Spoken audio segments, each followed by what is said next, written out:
This Sportz Blitz podcast is brought to you by LMG. Grow your business through logo design, paper products, and video production. Visit leemarketing.net to learn more. 225-4631, and he'll take care of you.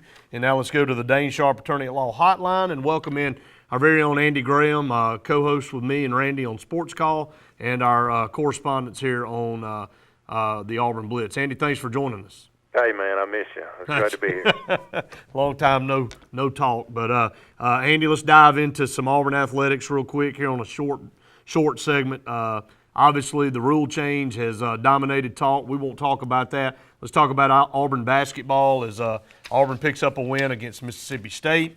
The question now lies, depending on how Auburn finishes, what is the fate of Tony Barbie?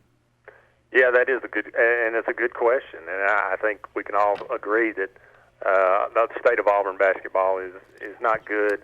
You look at the recruiting, you look at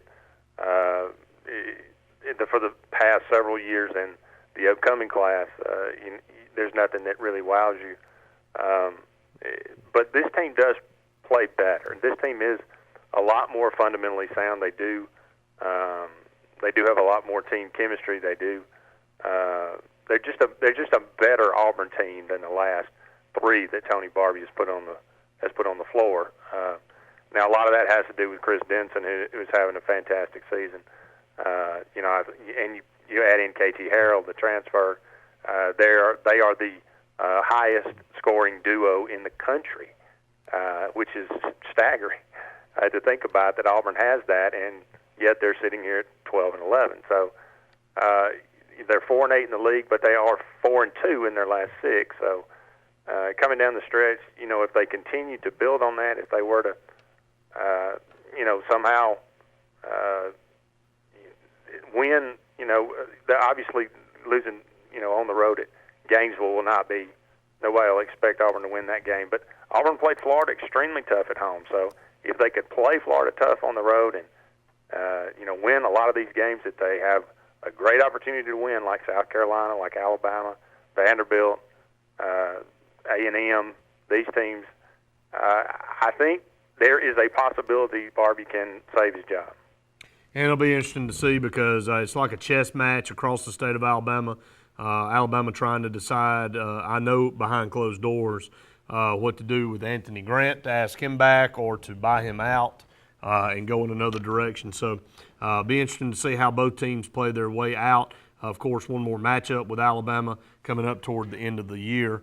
And again, that matchup will be actually in a couple of weeks on March the 1st, so up in Tuscaloosa.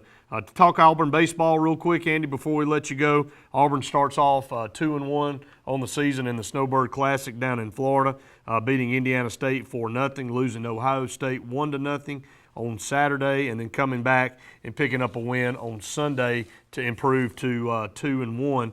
Again, Sonny Galloway has set the expectations for this program that he's expecting nothing but success. Expects a winning attitude and a winning mentality every time they go out on the diamond. Absolutely, and that it's like you said, he set the bar extremely high, and that's a good thing because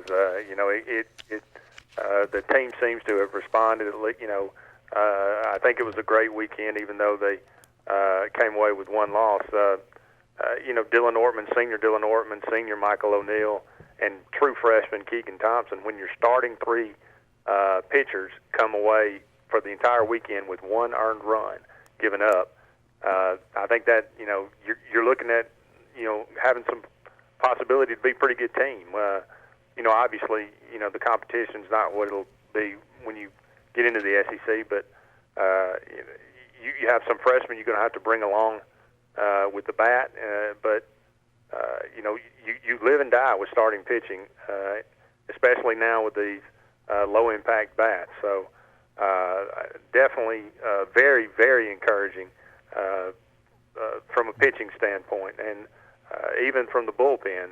Auburn played extremely well, and the fact that they were so upset about losing 1-0 to Ohio State, and how Sonny Galloway really lit into the team and told them, this is the kind of game, this is the difference between being a really good team and being a mediocre team. You got to win these close games, you've got to drop down the bunt to move the runner to, put them in score position. And they did not do that in that game, and I think it got their attention, and you saw them come out against UConn and put 7 runs up on the board. So, I'm really, really looking forward to, the rest of the season. Auburn takes on Alabama State tomorrow, the first home game of the Galloway era, and then another round-robin type tournament this weekend.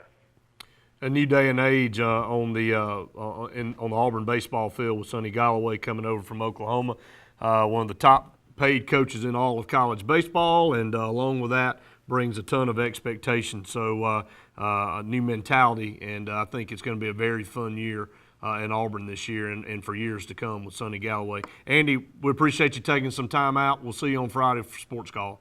All right, sounds good. Thank you so much. That's Andy Graham, our Sportz Blitz, Auburn Blitz correspondent, and our Sports Call co-host that you can hear us on Tuesdays and Fridays. We're up against the break. When we come back, Randy will join me, and we'll continue to take your calls. Stay tuned. More Sportz Blitz Live presented by JR's and SNS Tire right after this.